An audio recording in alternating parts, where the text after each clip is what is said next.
On June 4, 1924, two men disappeared into the death zone of Mount Everest, swallowed by clouds and mystery at 29,000 feet. George Mallory and Andrew Irvine were attempting something no human had ever achieved: to stand on top of the world's highest peak. They vanished without a trace, leaving behind one of mountaineering's greatest mysteries. Did they reach the summit 29 years before Edmund Hillary? For 75 years, the mountain kept their secrets locked in ice and stone. Then, on May 1, 1999, American climber Conrad Anker spotted what he thought was a large, flat white rock on Everest's northern slopes. But this wasn't rock at all. It was the perfectly preserved body of George Mallory, frozen in time like a snapshot from 1924. Before we dive into this extraordinary story of discovery, make sure to like this video and subscribe. This is a tale that will haunt you long after it ends, a mystery that spans nearly a century and reveals both the triumph and tragedy of human ambition. What Anker found that day would rewrite mountaineering history and bring us closer than ever to answering the ultimate question: who really conquered Everest first? George Herbert Lee Mallory was not just any climber. He was Britain's golden boy of mountaineering, a man whose very name had become synonymous with Everest. Born in 1886, this Cambridge-educated schoolmaster possessed an almost mystical relationship with mountains. When asked why he wanted to climb Everest, his famous reply was simple yet profound: because it's there. By 1924, Mallory had already attempted Everest twice, in 1921 and 1922. This third expedition would be his final chance.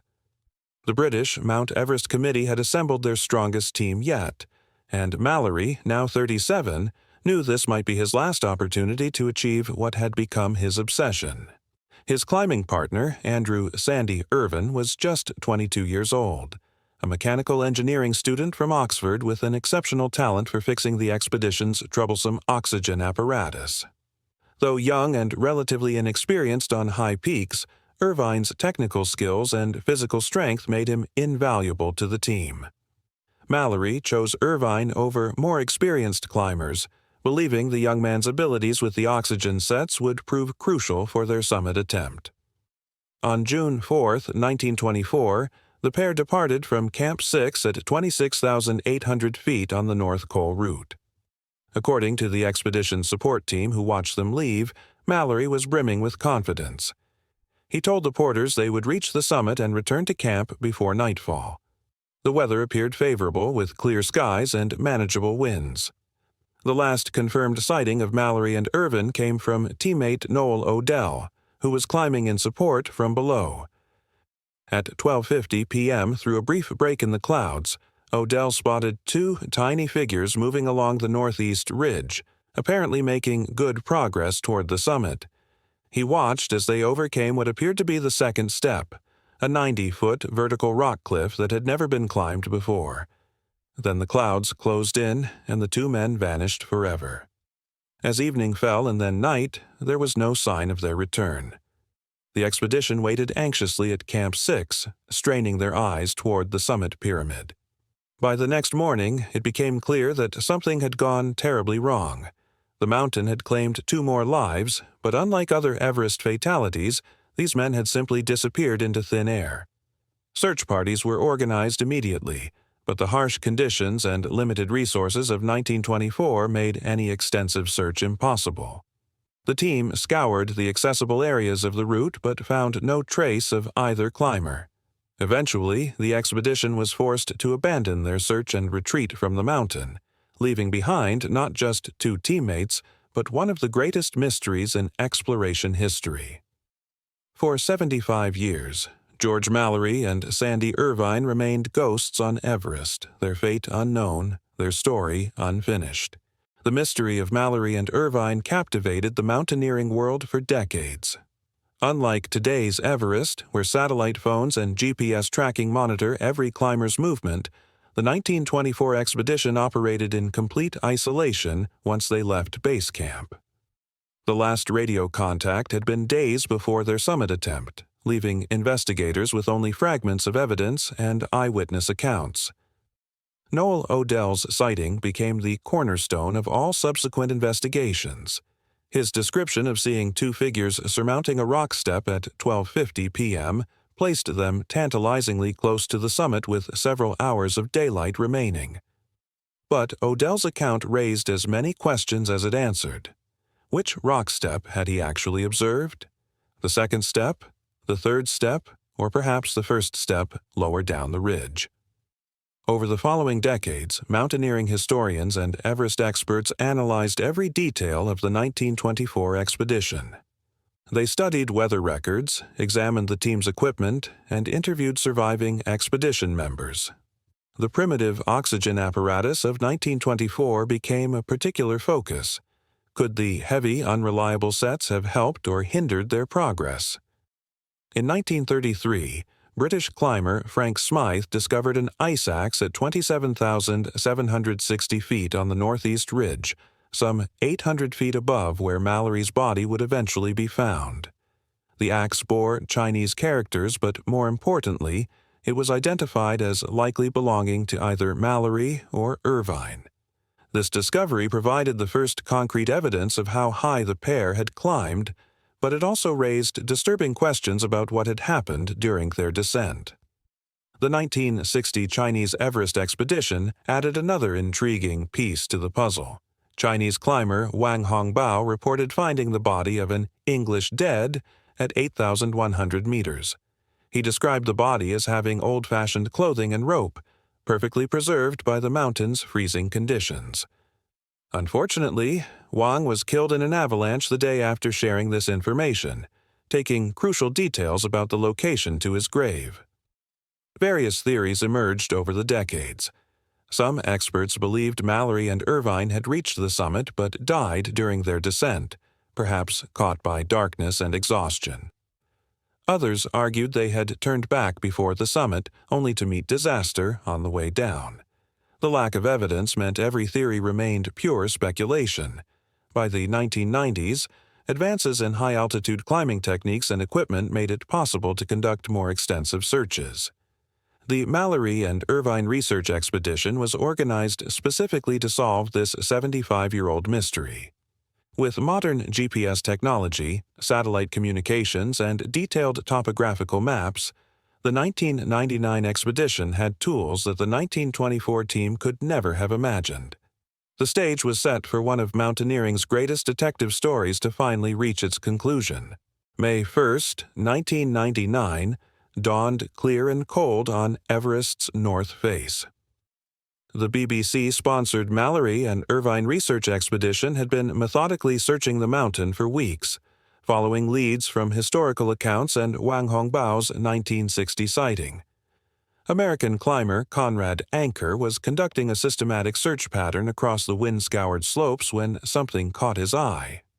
At 27,000 feet, in a relatively flat area below the main climbing route, Anker noticed what appeared to be a large, bleached white rock. But something about its shape seemed wrong. Too regular, too smooth for natural stone. As he approached cautiously across the treacherous terrain, the horrifying realization struck him. This wasn't a rock at all. It was the pale, exposed back of a human being, perfectly preserved in the mountain's natural freezer. The body lay face down in a spread eagle position, as if the person had tried to arrest a fall by digging fingernails and boot toes into the snow. Most remarkably, the body was dressed in clothes from another era, layered wool and cotton garments that spoke of 1920s mountaineering.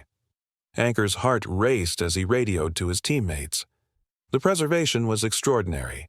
The mountain's combination of extreme cold, UV radiation, and dry air had essentially mummified the remains. While much of the outer clothing had deteriorated over 75 years, the covered portions of the body remained intact, frozen in time. The team gathered carefully around their discovery, treating the site with the reverence of archaeologists uncovering a pharaoh's tomb. As they examined the clothing and personal effects, the evidence mounted. A name tag sewn into a collar read G. Mallory.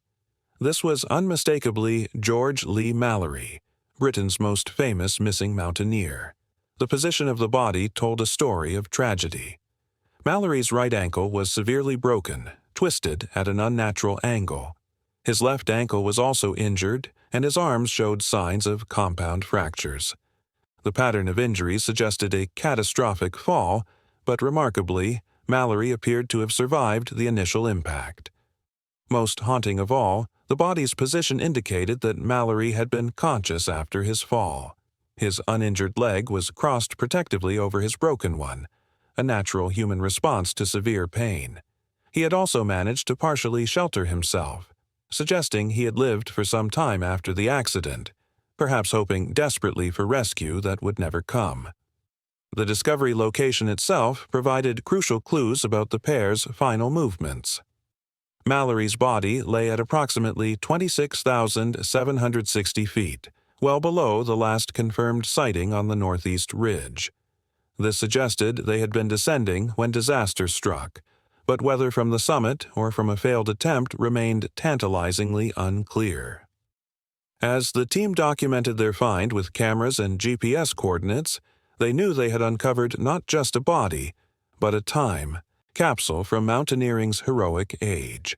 Every artifact, every detail of Mallory's preservation would now be scrutinized for clues to solve the greatest mystery in climbing history. The discovery of Mallory's body transformed from an archaeological find into a forensic investigation. Every detail was meticulously documented before the team began the delicate process of examining the remains and personal effects. What they found painted a vivid picture of those final desperate hours in 1924. Mallory's snow goggles, found tucked safely in his pocket rather than protecting his eyes, provided the first major clue. In 1924, climbers typically wore goggles during daylight hours to prevent snow blindness from the intense high-altitude UV radiation. The fact that Mallory had removed and pocketed his goggles strongly suggested he and Irvine were climbing in darkness, either ascending before dawn or, more likely, descending after sunset. The personal items found on Mallory's body read like an inventory from a bygone era. An intact box of Swan Vestas matches, a pocket knife with antler handle, petroleum jelly wrapped carefully in a handkerchief, and a tin of Brand & Co.'s savory meat lozenges, all perfectly preserved after 3/4 of a century. His clothing told its own story. Multiple layers of wool, cotton, and silk, with leather hobnailed boots that represented the cutting edge of 1924 mountaineering technology. Perhaps most significantly, searchers found letters in Mallory's pockets, including correspondence from fellow expedition members and what appeared to be a final letter to his beloved wife, Ruth. However, two critical items were conspicuously absent: Mallory's camera and a photograph of Ruth that he had promised to leave on Everest's summit. The missing camera became the holy grail of the investigation. Mallory was known to have carried a vest pocket Kodak camera to document their summit attempt. Kodak experts confirmed that film from that era, if kept frozen and dry, could potentially still be developed after 75 years. The absence of this camera from Mallory's body raised tantalizing possibilities. Had it been lost during the fall, or had Mallory left it with Irvine? Forensic analysis of Mallory's injuries revealed the likely sequence of events. The severe rope burns around his waist, combined with the catastrophic nature of his leg and arm fractures, suggested he had been rope-linked to Irvine when disaster struck. Either Mallory had fallen first, dragging Irvine down with him, or he had managed to cut himself free to prevent pulling his partner to death. The location where Irvine's ice axe had been found in 1933, some 800 feet higher up the mountain, supported this theory. The axe's position suggested it had been either dropped during a fall or abandoned when Irvine attempted to arrest a slide. Modern rope analysis indicated that the hemp climbing ropes of 1924 would likely snap under the dynamic force of a major fall, potentially separating the two climbers.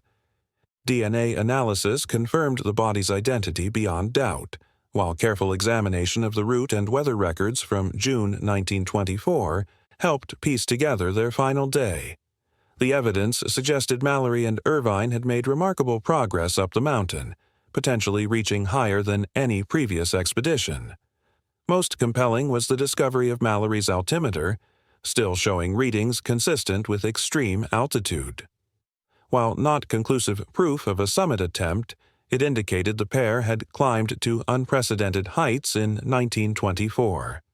The mystery of whether they reached the top remained unsolved, but the evidence painted a picture of two men who had pushed further than anyone before them, paying the ultimate price for their ambition. The discovery of George Mallory's body sent shockwaves through the mountaineering community and captured global media attention. After 75 years of speculation, the world finally had concrete evidence of what happened during that fateful June day in 1924. However, rather than providing closure, the find opened new chapters in the enduring mystery.